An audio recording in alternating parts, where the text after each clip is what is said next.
Hello बच्चों, नमस्कारम। कैसे हो? तो बच्चों, आज के इस वीडियो में हम लोग डिस्कस करने वाले हैं एक बहुत ही इंपॉर्टेंट कॉन्सेप्ट, रोटेशन का एक बहुत इंपॉर्टेंट कॉन्सेप्ट जिसका नाम है इंस्टेंटेनियस सेंटर ऑफ रोटेशन। ये शायद आपने जब रोटेशन पढ़ा होगा तो आपने इस टॉपिक को जरूर पढ़ा होगा, लेकिन इसको यूज कैसे करते हैं, इसका इंपॉर्टेंस क्या है, उस इंपॉर्टेंस को समझने के लिए मैं आज आपके सामने कुछ प्रॉब्लम्स लेके आया हूं। तो वीडियो को एंड तक देखिएगा और इस वीडियो को देखने के बाद आपको उसकी इंपॉर्टेंस तो पता लगेगी सही, साथ में मैं आपको एक प्रैक्टिस प्रॉब्लम भी दूंगा ताकि आप उस कॉन्सेप्ट को जो आप इस वीडियो के थ्रू सीखेंगे वो आप उस प्रॉब्लम में अप्लाई करके देखिएगा। तो चलो स्टार्ट करते हैं फिर। देखो क्वेश्चन क्या बोल रहा है, a group of ends is pulling a small stick. तो ये एक स्मॉल स्टिक है जिसको कोई एंड्स पुल कर रही है। At a certain moment of time, the velocities of the ends A and B make the angles theta and 2 theta। तो ये एंगल थीटा बन रहा है यहां पर और ये एंगल बन रहा है 2 थीटा। किसका एंगल है? ये वेलोसिटीज का एंगल है भाई, है ना। तो इसका मतलब A की वेलोसिटी इस तरफ है और ये हॉरिजॉन्टल के साथ थीटा एंगल बना रही है। Respectively with the stick itself as shown in the diagram. The speed v of the end B is also given। तो आपको इसका स्पीड यहां पर दिया हुआ है कि B का स्पीड है भैया v के बराबर। आपको स्पीड बतानी है A की स्पीड क्या होगी। तो इसको अगर u बोल दिया जाए तो आपको इस u का वैल्यू निकालना है इन टर्म्स ऑफ v कितना होगा। समझ में आ गया क्वेश्चन क्या है? तो चलो पहले इसको इंस्टेंटेनियस सेंटर ऑफ रोटेशन से निपटाने की कोशिश करते हैं भाई। तो देखो इंस्टेंटेनियस सेंटर ऑफ रोटेशन हमने पढ़ रखा है कि यार वो पॉइंट होता है जिसके अबाउट आप ये मान सकते हैं कि ये बॉडी प्योर रोटेशन कर रही होगी, राइट। तो उसको ढूंढते हैं भाई। अब वो कैसे ढूंढते हैं? तो जब भी आपको दो वेलोसिटीज दे दी जाए तो आपको इंस्टेंटेनियस सेंटर ऑफ रोटेशन निकालने के लिए क्या करना पड़ेगा भाई। तो देखो ये पॉइंट बी भी उसके अबाउट रोटेट कर रहा होगा, इसका मतलब ये हो गया कि इंस्टेंटेनियस सेंटर ऑफ रोटेशन इसी लाइन पर ही कहीं ना कहीं होना चाहिए, राइट। दूसरा, ये अगर वेलोसिटी इधर है तो इंस्टेंटेनियस सेंटर ऑफ रोटेशन इस लाइन पर भी कहीं ना कहीं होना चाहिए। क्यों? क्योंकि वो इसके ये पॉइंट भी उसके अबाउट सर्कल में घूम रहा होगा और ये वाला पॉइंट भी इसके अबाउट सर्कल में घूम रहा होगा और सर्कल में v बराबर ओमेगा आर के अकॉर्डिंग अगर ये v है तो r इधर ही कहीं ना कहीं होना चाहिए, तो सेंटर यहां कहीं होगा। और अगर v इधर है तो r इसी लाइन पर ही कहीं ना कहीं, सेंटर कहीं ना कहीं इसी लाइन पर होना चाहिए। तो सेंटर अगर इस पर भी है इस पर भी है तो डेफिनेटली सेंटर यहां होगा, ऐसा अपन बोल सकते हैं भाई, ठीक है। तो ये हमारा इंस्टेंटेनियस सेंटर ऑफ रोटेशन है, राइट। इसका रेडियस कुछ है, लेट से r1 rb बोल देते हैं इसको, और इसका कुछ रेडियस है, मान लेते हैं ra, ठीक है। ये एंगल 90 डिग्री होगा तो ये एंगल कितना हो जाएगा? 90 माइनस 2 थीटा हो जाएगा। सिमिलरली ये एंगल थीटा है तो ये वाला 90 माइनस थीटा हो जाएगा, तो फिर ये वाला हो गया अपना 90 माइनस, सॉरी ये तो 90 है, तो इसका मतलब ये जो एंगल बचेगा ना ये बन जाएगा 90 माइनस थीटा के बराबर,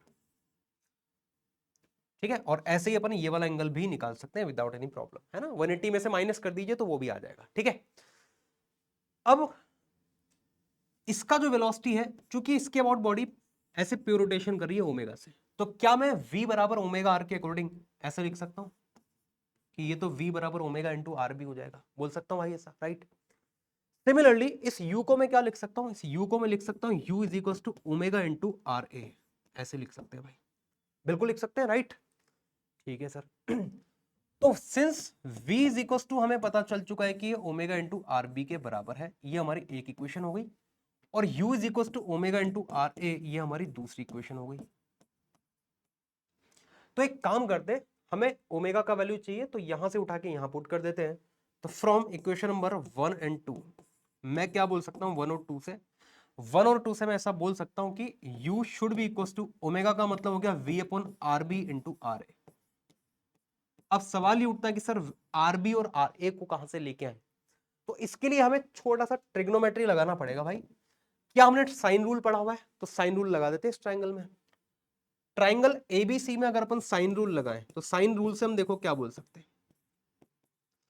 हम ये बोल सकते हैं कि R B upon sine 90 minus theta, R B upon sine 90 minus theta, this must be equal to R A upon sine 90 minus 2 theta, ऐसा बोल सकते हैं।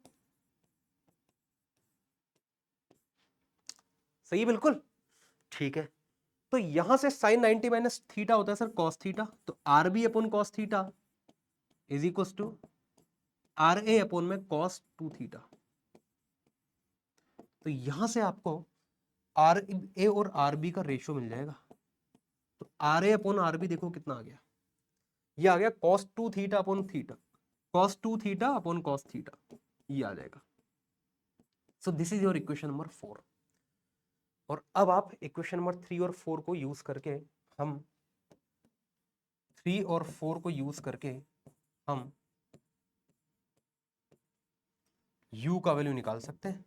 तो यह जाएगा v इंटू और R A upon R B कितना हो गया भाई, cos 2 theta upon cos theta, ये हमारा आंसर हो जाएगा, ये हमारा आंसर हो जाएगा। आई बात समझ में?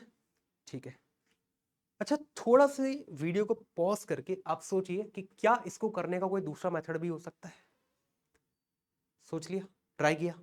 चलो अब मैं आपको एक और मेथड बताता हूं जिससे इस क्वेश्चन का आंसर थोड़ा सा और जल्दी आ जाएगा, है ना। लेकिन हमारा इस वीडियो का पर्पस केवल इंस्टेंटेनियस सेंटर ऑफ रोटेशन को सीखने का, उसको अप्लाई करने का, इसलिए मैं पहले ही चाहता हूं कि आप इस तरीके से एक बार ट्राई करिए, अभी तक आपने नहीं ट्राई किया है तो, और फिर हम दूसरे मेथड के बारे में बात करते हैं, ठीक है। तो चलो देखो एक दूसरा मेथड भी मैं आपको बता देता हूं इसको करने के लिए। हालांकि उससे आंसर जल्दी आ जाएगा नो डाउट, लेकिन हमारे इस वीडियो का पर्पस पहले आपको पता होना चाहिए कि हम इंस्टेंटेनियस सेंटर ऑफ रोटेशन की प्रैक्टिस करना चाह रहे हैं भाई, इसलिए हमको वो आना चाहिए बस, ठीक है। चलो देखो रॉड का ये वाला पॉइंट है भैया बी, और रॉड का ये वाला पॉइंट है भैया ए, और रॉड हमारी रिजिड है, और रिजिड बॉडी में हम ये जानते हैं कि किन्हीं भी दो पॉइंट के बीच की दूरी हमेशा फिक्स होती है, पढ़ रखा अपन नहीं है। इसका मतलब ये हो गया कि इनके बीच की जो इधर वाली वेलोसिटी होनी चाहिए ना, इस तरफ वाली वेलोसिटी वो सेम होनी चाहिए, अदरवाइज इनके बीच की दूरी बदल जाएगी भाई, अदरवाइज इनके बीच की दूरी बदल जाएगी। तो बस इधर वाली वेलोसिटी को सेम करवा दो, आंसर आ जाएगा। तो इसका वेलोसिटी v इधर है तो इधर आ जाएगा v cos 2 थीटा, और इसके इधर वाली वेलोसिटी अगर u है तो यहां आ जाएगा u cos थीटा। दोनों को इक्वेट करवाइए तो देखो क्या आ जाएगा, v cos 2 theta should be equal to u cos theta. तो यहां से आपको u का वैल्यू भी मिल जाएगा v cos 2 theta divided by cos theta. तो ये लीजिए हमारा आंसर आ गया। क्या ये बच्चों वही आंसर है जो पिछले मेथड से आ रहा था? देखते हैं, v cos 2 theta upon cos theta. समझ में आ गई बात? अब आपको सर ये तो मजा आ गया यार, तो हम क्यों पढ़े इसको? मेरे भाई इसलिए क्योंकि बहुत सारी प्रॉब्लम ऐसी होती हैं जो इससे करने पर, इंस्टेंटेनियस सेंटर ऑफ रोटेशन को यूज करने से बहुत जल्दी आंसर आ जाता है, ठीक है ना। तो इसलिए हमें ये मेथड आना चाहिए। तो अगर आपने रोटेशन वाला चैप्टर पढ़ रखा है तो आपको डेफिनेटली इसका अंदाजा होगा, इसकी इंपॉर्टेंस आपको पता होगी कि ये कितना इंपॉर्टेंट होता है। तो चलो एक और प्रॉब्लम करते हैं। अगला प्रॉब्लम देखो क्या बोल रही है। when they done with this piece of work they ants pull a cardboard equilateral triangle ABC। तो अब वो रॉड को खींच खींच के थक गई, तो उन्होंने क्या किया, अब एक ट्राइंगल को पुल करना स्टार्ट किया। It is known that at a certain moment of time the velocity of A is V A. तो हमें ए का वेलोसिटी दिया हुआ है V A and is directed along A B. तो ये ए बी के अलोंग डायरेक्टेड है। Whereas the velocity of C is directed along B C, find the velocities of B and C. तो आपको बताना है बी का velocity in terms of ए क्या होगा और सी का velocity in terms of V A क्या होगा। वीडियो को पॉज करिए, थोड़ी देर खुद से ट्राई करिए और फिर इस सॉल्यूशन को देखिए जो मैं यहां पर करने जा रहा हूं। हाँ जी, ट्राई किया आपने। चलो अब देखते हैं इसको कैसे सॉल्व किया जाए भाई। देखो फिर से अपन उसी अप्रोच को यूज करेंगे यार। इसका इंस्टेंटेनियस सेंटर ऑफ रोटेशन इस लाइन पर ही कहीं ना कहीं होना चाहिए, क्योंकि बॉडी इसके बाद प्योर रोटेशन कर रही है, ठीक है। तो पॉइंट ए सर्कल में घूम रहा होगा, तो सेंटर या तो इधर या इधर कहीं होगा। लेकिन चूंकि सी इधर घूम रहा है तो इसका मतलब इसका इंस्टेंटेनियस सेंटर ऑफ रोटेशन इस लाइन पर भी कहीं ना कहीं होना चाहिए,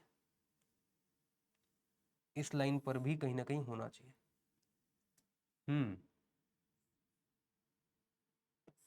बिल्कुल ठीक कह रहे हो सर आप। तो इसका मतलब भैया इंस्टेंटेनियस सेंटर ऑफ रोटेशन तो यहां आ गया हमारा, आ गया यहां पर। बिल्कुल ठीक है सर। बच्चों ये अगर इसके अबाउट ओमेगा से घूम रहा है तो क्या मैं ऐसा लिख सकता हूं, इस दूरी को थोड़ी सी देर के लिए अपन x मान लेते हैं, इसको y मान लेते हैं, और इक्विलेटरल ट्राइंगल की साइड को अपन l बोल देते हैं यार, ये l है भाई। तो बच्चों क्या मैं यहां पर ऐसा बोल सकता हूं कि जो va आएगा वो आना चाहिए, थोड़ा छोटा लिखा जाए, va आएगा वो आ जाएगा ओमेगा इनटू में x। बिल्कुल ठीक है सर, ये एक इक्वेशन हो गई बच्चों। क्या मैं ऐसे ही VC के लिए भी लिख सकता हूं कि ओमेगा इंटू वाई होगा? बिल्कुल बोल सकते हैं सर, ओमेगा इंटू वाई। ठीक है सर। यहां से मैं एक और इक्वेशन बना सकता हूं, ओमेगा को काट के फ्रॉम 2/1 कर देते हैं। तो यहां से मुझे मिल जाएगा VC बटे VA is equal to y बटे एक्स, ऐसा बोल सकता हूं। तो यहां से मुझे VC का वैल्यू मिलने वाला है y अपॉन एक्स इंटू में VA। ये हो गई इक्वेशन नंबर 3। क्लियर है? ठीक है। अब अगर हमें y और x का रेशो पता लग जाए तो शायद अपन VC का वैल्यू निकाल पाए। वो कैसा निकाला? Again sine rule. तो ट्राइंगल ACO में साइन रूल से अपन क्या बोल सकते हैं? फ्रॉम ट्राइंगल OAC, इसमें अगर मैं साइन रूल लगाता हूं तो देखो, ये एंगल 60 डिग्री होगा तो ये वाला 30 हो जाएगा। ये वाला कितना हो जाएगा भैया? ये 60 है 90, तो ये वाला 30। तो यहां से मुझे जो ट्राइंगल नजर आ रहा है उससे मैं बोल सकता हूं, अच्छा ये 120 हो जाएगा भाई, है ना? ये 30 है तो और ये वाला भी 30, तो देखो ये x और y तो दोनों बराबर है यार। तो x और y दोनों के दोनों बराबर निकले तो यार, और अगर ये दोनों के दोनों बराबर निकले इसका मतलब इक्वेशन नंबर 3 से अपन बोल सकते हैं कि VC का जो वैल्यू आएगा वो तो VA के बराबर आ जाएगा। ये हमारा आंसर हो गया। अब ये तो अपन ने केवल अभी VC निकाला है, अब हमें अगला टारगेट क्या करना है? VB निकालना है। अरे सर उसको कैसे निकालेंगे? तो मैं एक काम करता हूँ, इस डायग्राम को कॉपी करके अगले पेज पे ले चलता हूँ भाई, क्योंकि थोड़ी सी कैलकुलेशन हमें और करनी पड़ेगी अभी। तो अब मैं थोड़ा इसको हटा रहा हूं, जो हमारे काम की चीजें नहीं है फिलहाल के लिए मैं उसको हटा देता हूं। एंड नाउ ये जो बी वाला पॉइंट है देखो, ये इसका रेडियस हो गया घूमने का, इसको अपन स्मॉल आर बोल देते हैं। और अगर ये रेडियस है, अच्छा इसको परपेंडिकुलर मत मान लेना भाई कि ये परपेंडिकुलर है, नहीं हो भी सकता नहीं भी हो सकता, हमें नहीं पता। So let's say this angle is theta. अब ये एंगल थीटा है बच्चों और ये एंगल 90 है। तो अब आप एक ट्राइंगल को ऑब्जर्व करिए, OBC दिख रहा है आपको? इस ट्राइंगल में ये हाइपोटेनियस होने वाला है और ये अपन ने ऑलरेडी निकाला हुआ कि ये y है। बिल्कुल ठीक है। ये हमने पिछले पेज पे, एक बार वापस चलते हैं। ये 30 है बच्चों। अब मैं काम करता हूं, पहले इस ट्राइंगल से पहले y का वैल्यू निकाल लेता हूं। क्या मैं y का वैल्यू निकाल सकता हूं? बिल्कुल। फिर से साइन रूल लगा दो यार। तो ट्राइंगल OAC में अगर मैं साइन रूल लगाता हूं तो देखो क्या इक्वेशन बनने वाली है? Sine 120 divided by L is equal to sine 30 divided by y। अब साइन 120 कितना होता है? √3/2 cos 30 के बराबर। तो ये तो हो जाएगा √3/2L is equal to 1/2y। बच्चों 2 से तो 2 कटेगा, तो यहां से y का वैल्यू आ जाएगा L/√3। ठीक है, तो याद रखना y का वैल्यू L/√3 आ रहा है। ठीक है सर। अब चूंकि y का वैल्यू हमको मिल चुका है तो अब आपको एक ट्राइंगल देखना पड़ेगा OBC। दिख रहा है ट्राइंगल OBC? इस ट्राइंगल OBC में ये जो OB है ये इसका रेडियस है। अगर ये रेडियस मुझे पता लग जाए तो शायद मेरा काम हो जाएगा। तो इस रेडियस को कैसे निकाला जाए? ये रेडियस जो होगा ना वो इसका प्लस इसका स्क्वायर हो जाएगा।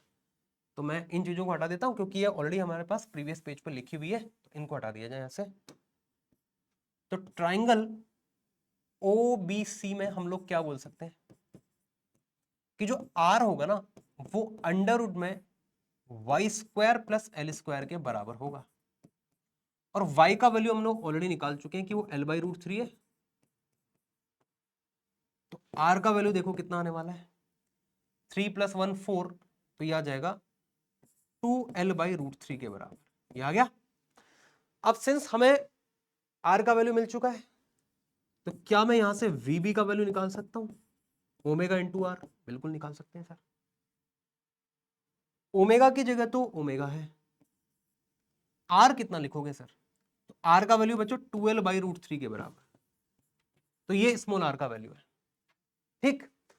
अब यहां पर अगर हमें कैसे भी करके स्मॉल l का वैल्यू पता लग जाए तो हमारा काम हो जाएगा। तो देखो अभी हमने थोड़ी देर पहले y का वैल्यू निकाला हुआ है कि L/√3 है, तो L का मतलब √3y हो गया। तो L का मतलब √3y हो गया, तो रख देते हैं इसको। तो 2 ओमेगा बाई √3 इंटू √3y। बच्चों √3 से तो √3 कट गया, तो ये बन जाएगा 2 ओमेगा इंटू वाई।